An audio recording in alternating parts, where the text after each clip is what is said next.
Well, I'm very relaxed right now. There's no chafing, no binding.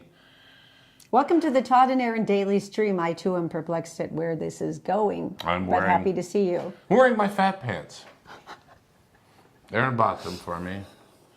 Temporary because, well, I know they're temporary, and I know Erin she didn't get my Levi 501. She bought a knockoff brand. No, they're Levi's. It's just Levi's for Target. That's not, they didn't say Levi on them. It said Levi's for Target. The good news is I've lost 4 pounds, and that means as soon as I lose enough that I can fit back in my old pants, I can donate these to a circus for a tent or a small family. I'm so sorry, but it's hard for me as a woman. I feel bad for you, and I love you, but it's like we all go through this like all the time. So it's humorous, just a tiny bit hearing a guy go, "I'm wearing fat pants." And how traumatic it is, because it's like a guy. I have more. Your way of losing weight is I'll have one less chocolate shake a day, and you guys lose weight. Whereas for us, there's like stuff we have to do. I have lost 4 pounds just from the fear of a low carb diet. Just thinking about it, I have lost 4 pounds. I haven't done it. It's just the fear of it. But it's working for you. That's okay. I do have empathy. I have empathy for anybody who was just like trying to. Speaking of fear, right I actually did the adverse. What did they call it? The adverse reaction diet, where you got small electrical shots when you looked at pictures of forbidden foods. When did you do this? Oh yeah, in college. They would go, zap you. And you would look at it, and it was supposed to give you an adversarial relationship with sweets and things that you were supposed to have. And you're not a lesbian anymore either. That's. See, it all worked out great. That conversion therapy is perfect. It's a joke, but there was a belief, and still is in some groups, that you can change someone's sexuality by giving them electrical shocks. In some cases, which is very wrong. It's just something kind of hot. So anyway, let's get back to what we're talking about today. And Jeff Stout. Stick with me. Stay with me. Don't go. Stick You know what? with me. You can't flow into this one smoothly. It's time just to reset and go, hey. Go ahead. Let's talk about someone completely sane. Shall we? This would be Jeff Stout. He's much smarter than we are, and with the real estate market as psychotic as this one, maybe it's time for you to make a jump, or maybe there's a few things you need to do. Let's find out, shall we? What is wrong with you? Why would you have said that? I married you. It's still weird. You know, there's a new school of thought that I've been seeing a lot about with financial whizzes saying, buying a home is not necessarily the big thing anymore. They're saying that maybe that part of the American dream is over, and that your money could be better put other places, and maybe you don't need to be trapped in real estate. Now, obviously, you have a basis of interest here because, of course, you do own Finca McGregor, but you've also had a pretty broad understanding of the market and the industry for a really long time. And so I'm sure you've heard the same argument. What do you think about it? I could not disagree more. I'll put it that way. Well, tell me why, though. Explain it a bit for us. Well, because, and I've mentioned this before, but I bought my first home when I was 19, and I always felt like that was the best thing I ever did, the smartest thing I ever did. And so the only reason for me that you would rent instead of buying a home is if you're in short-term situations. If you get moved around from city to city because of your job or something like that, But to buy a home, you can get a home with not a big down payment. Your payments are roughly what the rent is. You're building equity by paying it down. Your payment isn't going to go up like the rents would. I mean, just slightly from higher taxes, basically. You're appreciating the value of the home at the same time. And guess what? Sooner or later, the home gets paid off. Now, how is that not smarter than renting? That doesn't make sense. There's a lot of talk about 401ks, and people who are saying, well, maybe there should be more money put into that, or more money into the stock market. I've always had a well-vested terror of the stock market, just based on it's a roller coaster. You remember 2008? We're all like rethinking that through. I mean, what are you seeing? Is it becoming a better option to do more in stocks or 401k or? Well, but see, if you're saying would you buy a house or invest in a 401k, I would say that's a false argument, because I'd say do both, because the question isn't you're going to buy or invest in a 401k, is it you're going to buy a house or are you going to rent? Because you can do a 401k and don't buy a house, well, you're still paying rent. So you're gonna. The question is, are you going to put the money toward rent or toward a house payment? And if that is roughly the same payment, then buy the house. That's what I'm saying. 401k, sure, do it all day long. You know, I'm pro 401k. You know, the question on that is where are you going to put the money, and that gets into long-term versus short-term strategy, and generally on a longer-term stock market situation, you can afford to take more risks because, you know, it's going to go like this over time, but generally speaking, the stock market is going to go up more than it goes down, and Eventually. and you can afford to ride some of those losses out because if you're in it for 20, 30 years, then it kind of evens out. You know, this is the most specious argument I'd heard in a while, but I bit my lip because it was a friend of mine and I wasn't emotionally prepared to go into it. But she said, well, we're renting right now because we need a nice place and we can't afford to buy a nice place, so we're going to rent one until we can afford to buy one. So for me, I was thinking, so you're paying, what, 30, 40,000 a year in rent, and eventually how are you going to have enough money for a down? I'm sure you've probably heard that before, though. Yeah, but, you know, I'm a logic guy, and that doesn't make sense. You know, because if the prices are going up, how is you saving money doing you any good? You know, I mean, it's just getting farther and farther away from you. So, you know, I mean, are you saying that the place you're going to buy is better than what you're renting in the meantime? Probably not. You know, so get your foot in the door, get something going on, and you know, it just gets you closer to where you want to be. Yeah, it doesn't have to be the house you're going to be living in for the rest of your life, but at least get started and establish a financial base. And that brings up another question that I get asked a lot is like, when's the best time to buy? Should I do it now? Should I wait? You know, not necessarily for that reason, but unless the market's about to crash, which we never know, but again, you know, a bubble is when everybody thinks you can't lose. So let's just look at those two. You can buy it now, and what if rates are high now? Should I wait for rates to go down is one of the questions I hear. Okay, well, let's say you buy it now at a higher rate. Rates go down, you can refinance.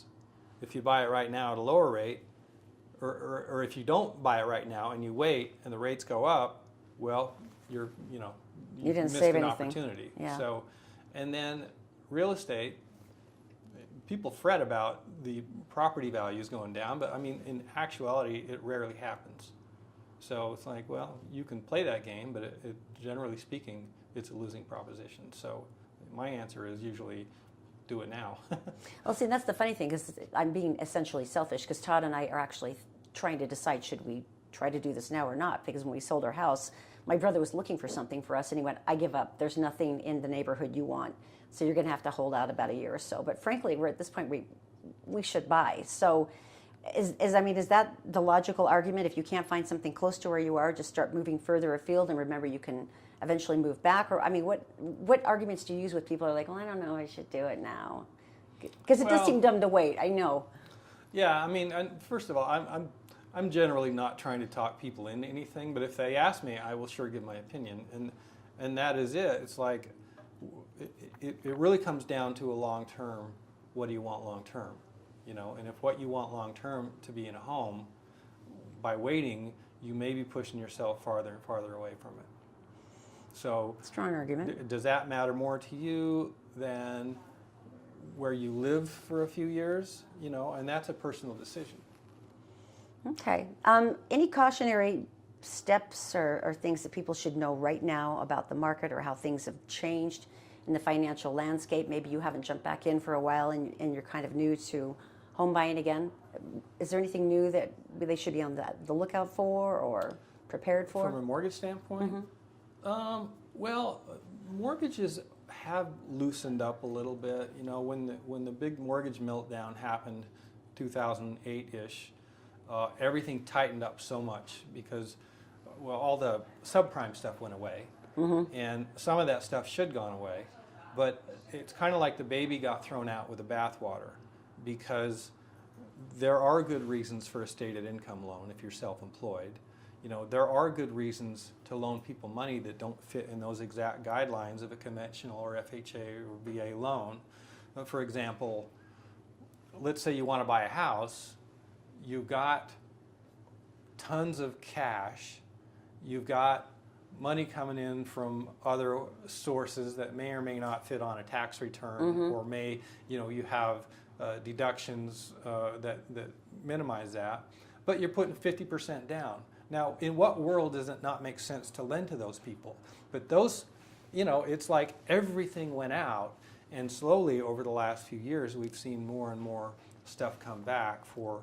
And you've had to be really creative in the past, because I know that we've talked about this, where you could, when you told me about the USDA loan, I started laughing because I'm like, no, there's not, it's the stamp on beef. But no, there's actually a USDA loan. I mean, are people astonished by some of the different ones that you come up with? Well, sometimes, and a USDA loan is a fantastic loan.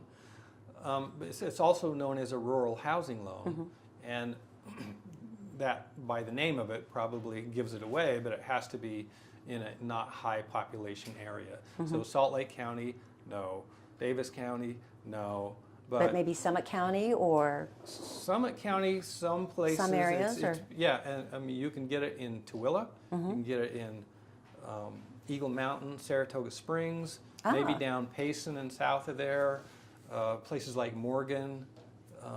That's interesting. But all up along the I-15 corridor, I think it's from Payson up north and maybe to like north of Ogden, it's all like not available. But when you go beyond those, then it's out there, and it's a no money down loan.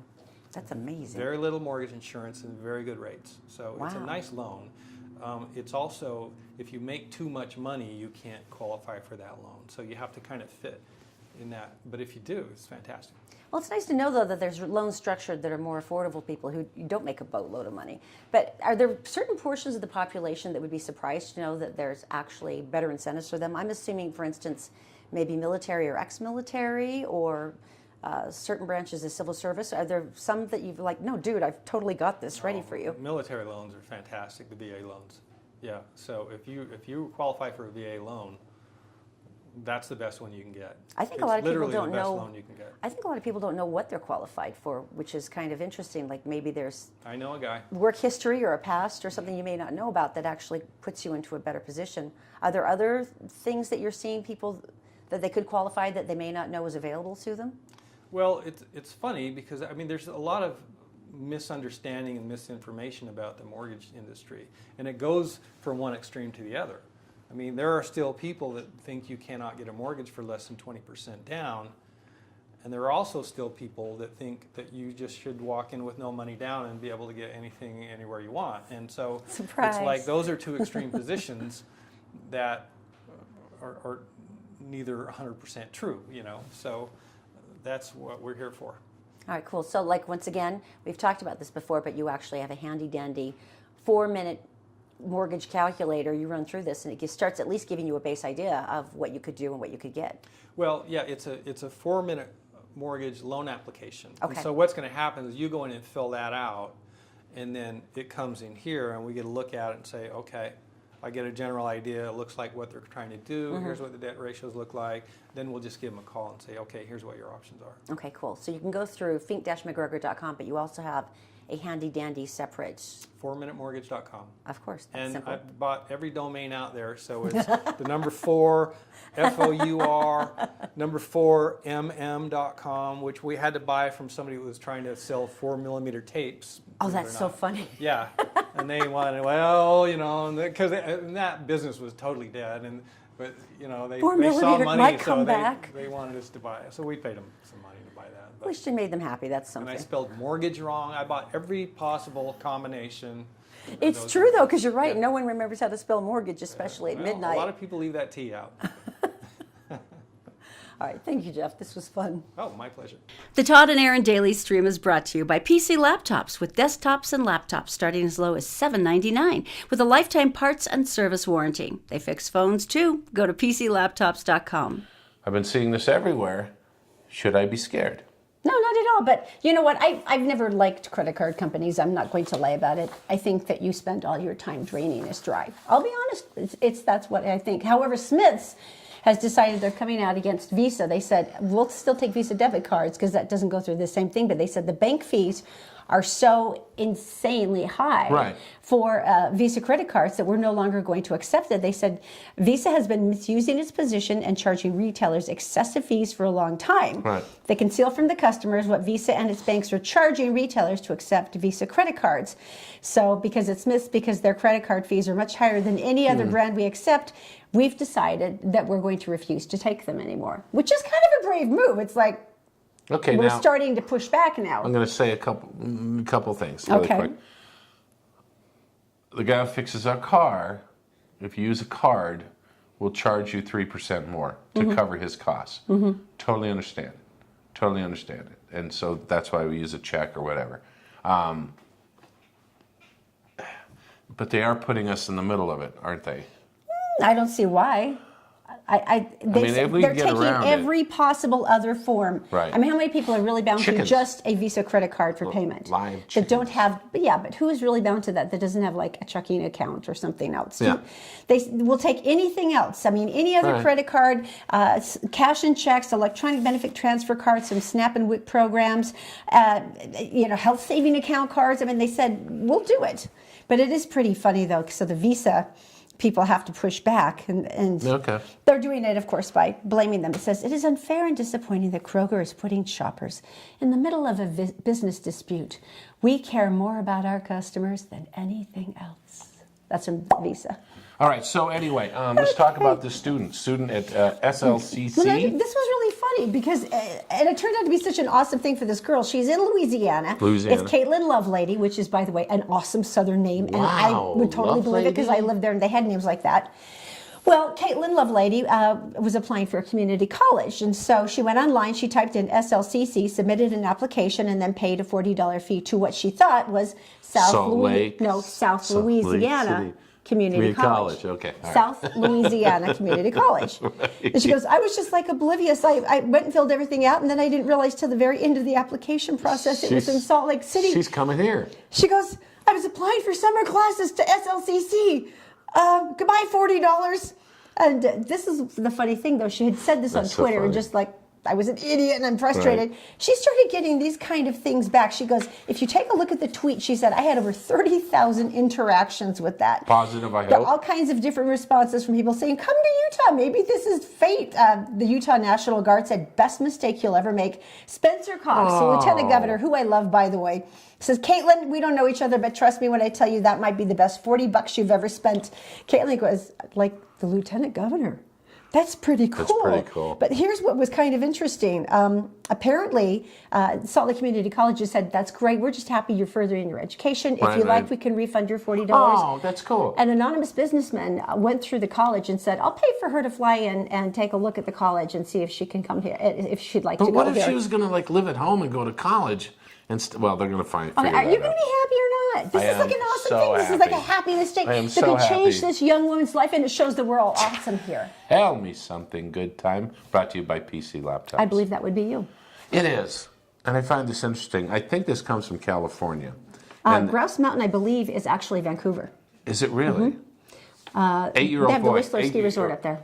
For some reason, you remember all the different lifts that used to put you on your butt. You remember that J thing? If you're older, okay, first the rope tow, right? And here comes a knot and you grab on and it drags you up with, you're on your face the whole way. And then and it was powered by a Volkswagen with the rope wrapped around Okay, it. you might be really into your own memory here, but go on. So you're talking about some of the junior lifts where it's basically you come and you sit down and there's a little bar that comes over Then you. you have the one that goes between your legs. Remember that one?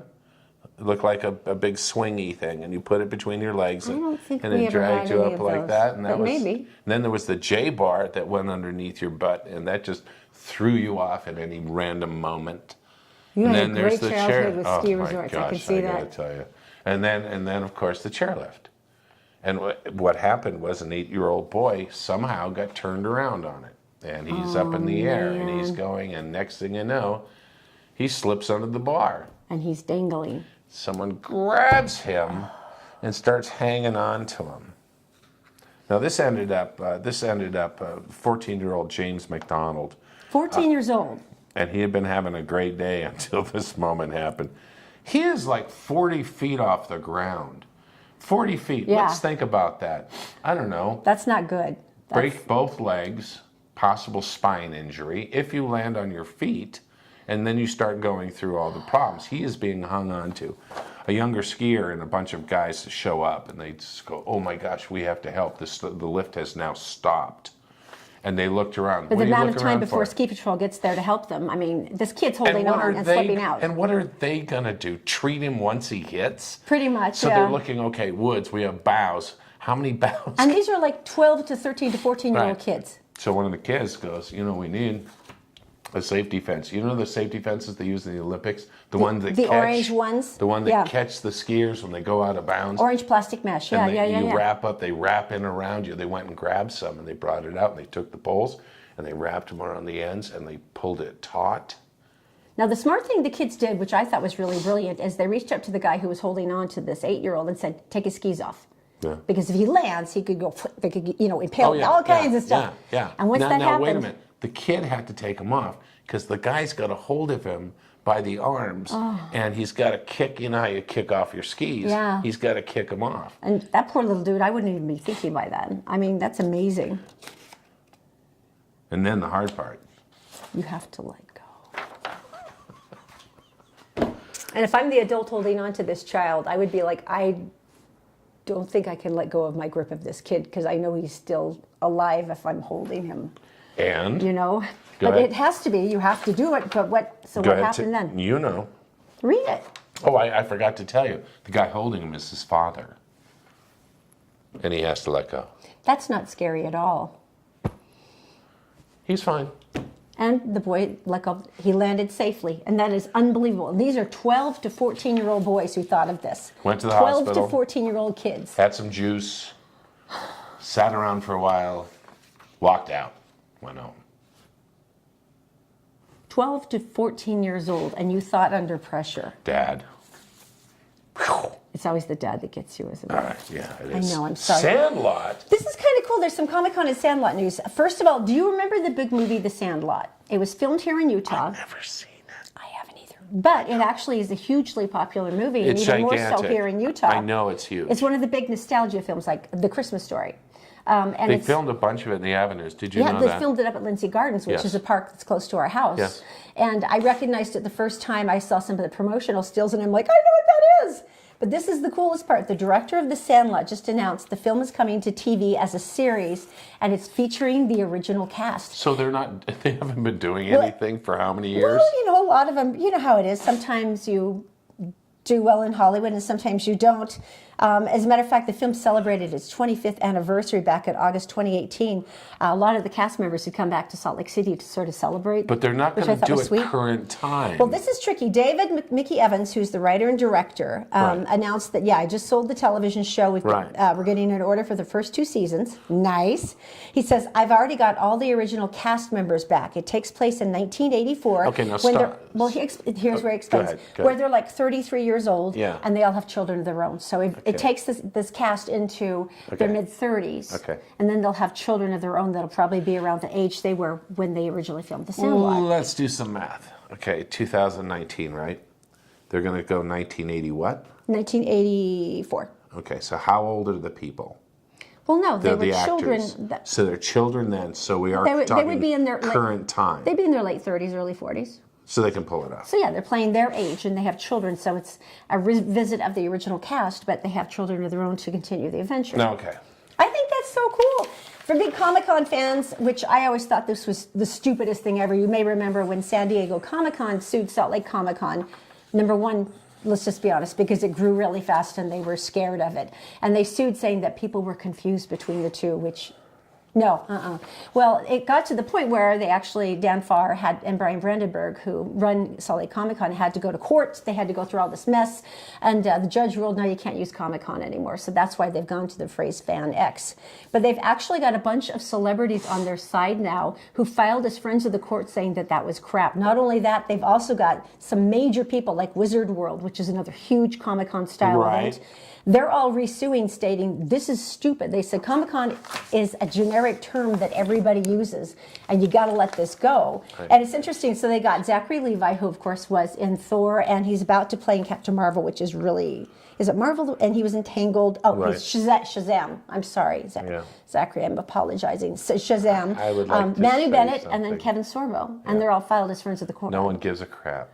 I thought it was cool because no if one gives a crap what you call it. They know it's in Salt Lake City. They know when it is. They know exactly what it is, and it's not like you're going to attract new people by trying to go back to the old name. I'm sorry, it's a waste of time. What did Dan and his buddy pay for damages?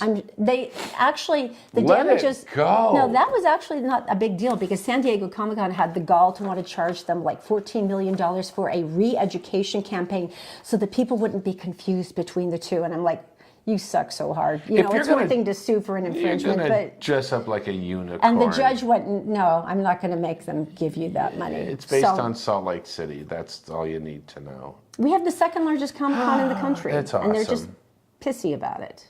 Let's get to the real news, shall we? Oh, there's real news? Yes, please.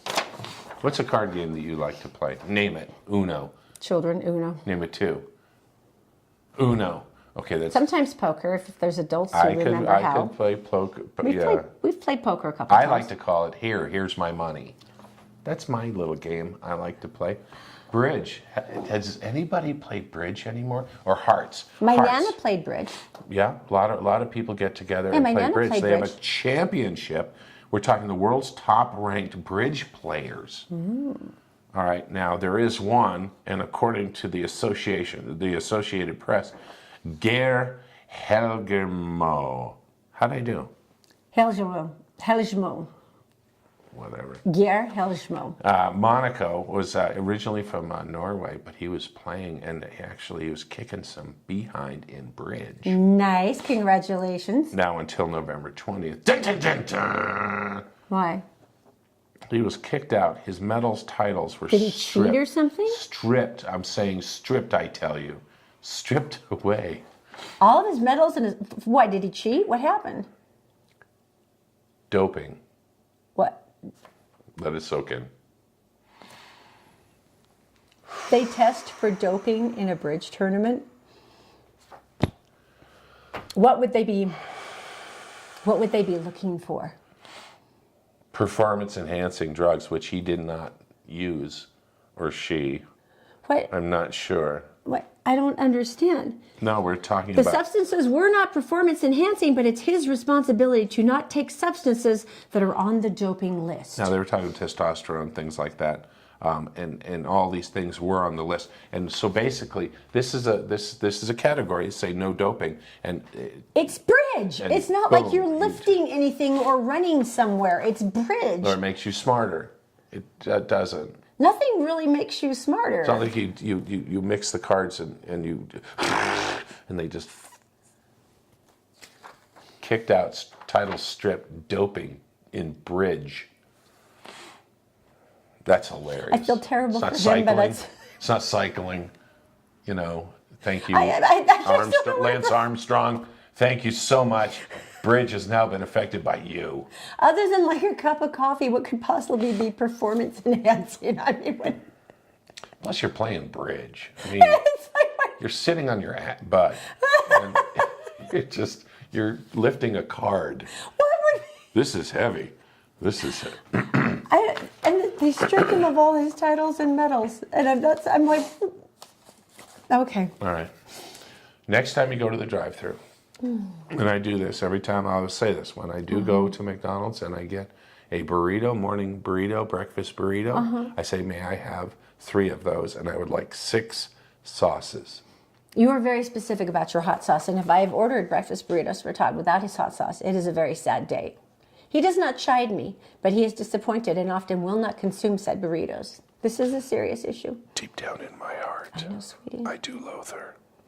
So anyway, the point being is maybe next time when they say, how many do you want? Maybe you should say 8. Maybe you should say 10 and just act cool about it. And you get those extra ones and you put them in the compartment in your car and you just have them there. You have ketchup, you have mustard, you have taco sauce, all these different things. Okay. This came in for Jeremy Taylor with the taco sauce. Basically, him and his dog Taylor evidently wanted to go down a road, and this happened up in Oregon with his 4Runner, and Duchesne County in Oregon, not here, and the snow kept getting deeper and deeper. Is this a Disney film or what? Because he's got a dog. And so anyway, he gets buried, he gets tired, he takes a nap, he wakes up, the car is buried in snow. He's not going anywhere. He cleans out where the exhaust goes. Smart move, so Yes. he doesn't kill himself. That's very, very, very smart. Every once in a while, he'll idle his car and get it warm enough, and then he'll turn it back off. Smart. I would be tempted to keep it on just because you'd be so freaked out. Nothing to eat. Very brave. 1 day, Well, there's the dog. 2 days, Dog's starting to look better. 3 days. No, the guy's starting to look better for the dog. He's sleeping 4 with one days. eye open, like, hey. Yeah. So he thought to himself, I can walk out of here, and they tried and they couldn't, so he would go back to the car. And all he had to eat were Not the taco sauce. the taco sauce. I've done that when I'm hungry. I've The hit man it. survived off taco sauce. No, it's funny because Oregon, you would think there's something there, and they figured it wasn't clear how him and the dog survived without water. If you're not a survival person, let's just think about it for a second. Let's see. Their car You're- is stuck. Buried in snow, They heat up their car every once in a while. and you're surrounded by Snow. frozen water Right. that perhaps brought into the warmer interior of the car. I just came up with something. Taco sauce, snow cones. Nice. Nice. We've been looking for $1 million idea, Here we are. and there it is. Genius. Anyway, they found him, and he was safe, and everybody's fine, and he loves taco sauce, and he should because it saved his life. Okay, we have an awesome prize pack for the Todd and Erin Psychic Fair, which is on the 22nd. I cannot believe that we're like less than 3 weeks away now. I'm freaking out. The psychics out there already knew that. If you do not have your tickets, go to Eventbrite and you can pick up your tickets there. They're only Event $5 what? admission. It's Eventbrite, B-R-I-T-E. Mm-hmm. You can also find them on the Todd and Erin dailystream.com, also on our Facebook page or the Facebook events page. But do get them. We will sell out because we can only sell as many tickets to admit you to the fair as psychics that we have to read you. So because But we do have a gift pack right now. it makes it a better situation for everyone when Yeah. you actually get to No have endless something. waiting in line. It's not you crazy. get your need, you get taken care of. It will be crazy. It's always It crazy. always is. But anyway, so we have a gift pack. You ready? It's 2 Okay. tickets to the fair, a free reading from an amazing, amazing psychic. I love her. And then also a candled $75 value, some beautiful, like, What? yeah, beautiful healing stone. It's a really nice prize pack. So all you need to do is just make a comment under the show today about the psychic fair, and you are automatically entered. Plus some taco sauce. We're going to throw that in. I think so. Just in for the heck memory, of it. just for Yeah. in honor of the All man right. and his dog. You guys have a great day. We'll see you tomorrow on the Todd and Erin Daily Stream. Seriously, it's like now, who's going to be tastier, the dog or the guy? Oh, I'm telling They're you, looking the at each other. dog. The dog is just watching him go. Go ahead and nod off. Go ahead and go to sleep. Go ahead. You know what's going first? Your lips. That's what's going. Then I'm going to grab that ear and shake it off. And then, oh, sorry, you're awake We're still. done now. We're oh, done I'm now. sorry. I'm your happy dog. We'll see you tomorrow. And then your be liver. great. Okay. Don't talk it.